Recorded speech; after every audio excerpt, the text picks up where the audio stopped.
people are constantly at you or questioning Brilliant. you, or do you feel like you've been treated fairly? Yeah, heavy is the head that wears a crown, heavy is the head that wants the crown. I want it. Charlotte Daly of MailSport Boxing. I'm joined by Anthony Joshua. Thank you so much for taking the time, because I know you're busy and you're high in demand, so I appreciate it. I heard you wanted to do some work, so I'm glad to be here. The first ever live show, big show that I went to see was you and Dillion Whyte in 2015. Now, that like hooked me on boxing completely. Yeah. So, as somebody who went to that and was influenced by that, I wanted to ask. Was you into journalism then as well? Hadn't started journalism, was just like boxing fan at the time. So went with my parents. The impact that you've had on boxing and being the golden boy of GB boxing, how does it feel to have kind of brought so many eyeballs into the sport? I feel it's God's work. It's a blessing. What can I say? I don't look at it like that. I've just been doing what I've been destined to do. At 18, I changed my mindset and I wanted something different for myself, and I found boxing, and through that I was channeling everything that was inside me through boxing and everything, all my blessings, and like I was just put in that position to do a job in it, to bring people towards boxing. Maybe that was my calling, to bring more eyes to the sport of boxing. And look at us now, we're in Saudi. Amazing place that's opening up so many different opportunities for people, and with my coming to boxing and reigning brought a lot of eyes to the sport, and people are probably, this hasn't happened yesterday, this has probably been in the works for a long time, so maybe that's my calling, is to open up new doors and bring new people to the sport of boxing. Now, I saw you say in an interview recently that you think people doubt how good you are. What did you mean by that, and why do you kind of feel that people are doubting you? Did I say it? Yeah, TNT. In what context? That's what I'm asking. What is the context? True. It's a good question. People doubt how good I am. I was saying earlier, actually, is that normally people can see in you what you don't see in yourself.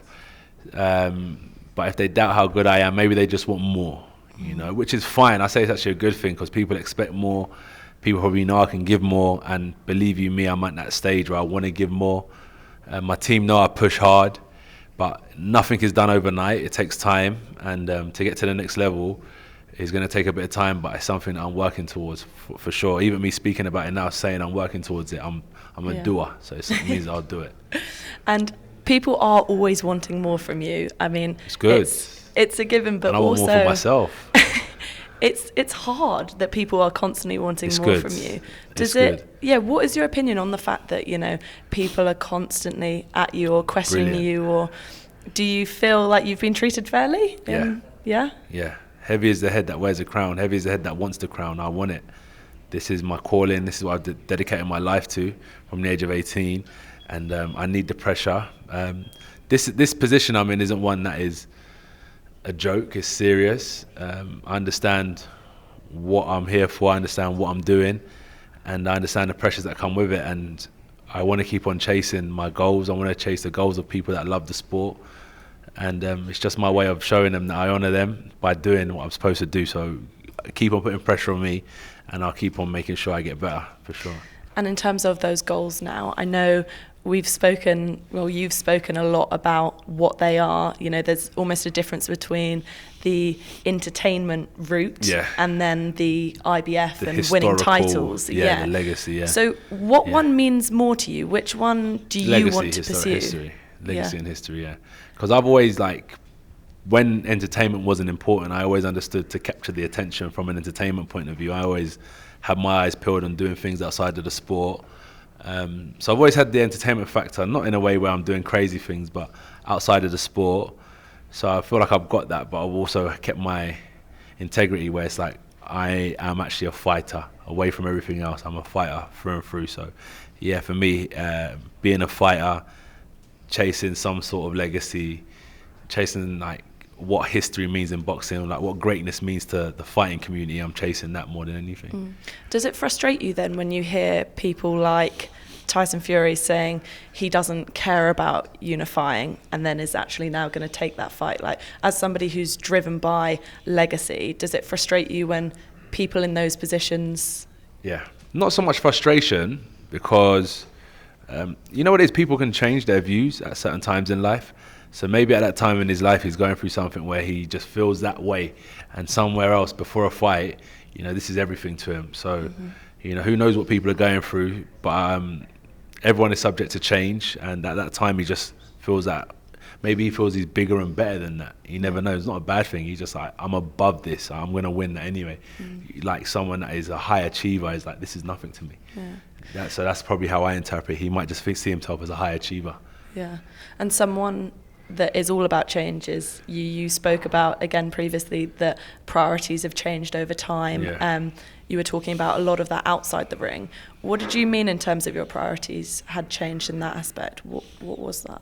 I say sometimes as an athlete, when you first start off, you know, everything is about your sport. Your whole life is about your sport. You're willing to do anything. And then as you get older, maybe you have a family and so on. And then what can happen is your life becomes priority and sports becomes second.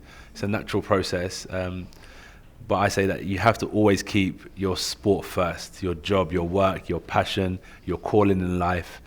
You have to keep this your primary focus, and you have to keep life second. Now, to do this for a long period of time, it is challenging. Easier said than done. It's easier said than done, you know, because there's sometimes that you don't feel like doing as you sometimes do look back and say, I've done it for such a long time, maybe I need a break, but you have to be consistent. And that's what I mean is like, you have to keep your sport, everything. You have to have that same passion you did when you was a youngster, when it was like, this meant the world to you. And that's how I still see it now. One of the changes that I, from an outsider, would think that helps kind of drive that passion is, now, I know you're at Loughborough for a long time training. I went to uni there, great facilities, really good. Really good. But I can imagine every time you rocked up, it was like superstar. No? I'd ride my bike from the hotel past the hockey pitch.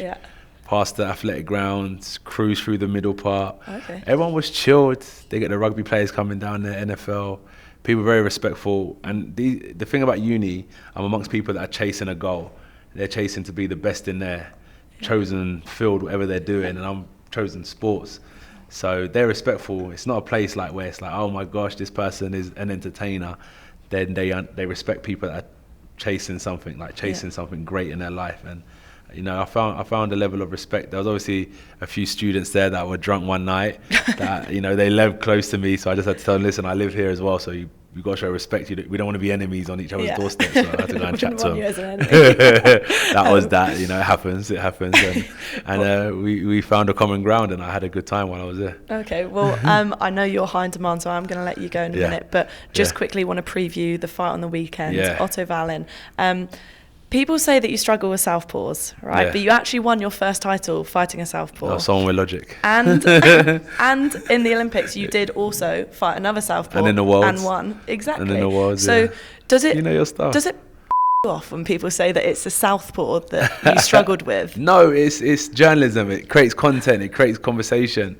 And I'm not going to battle narratives. It takes too much to do. But at the end of the day, no one's here forever.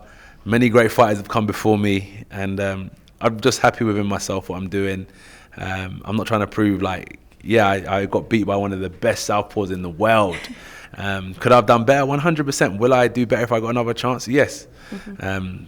But I just got beat by a better fighter than me on the night. And it's not that I struggle with southpaws. I struggled with the opponent.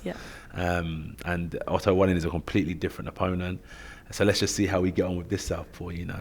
It's like saying someone who has 5 losses on their records to orthodox fighters. It's not that they struggle against orthodox fighters. It's just the fact that the people they're fighting at the time were just better than them.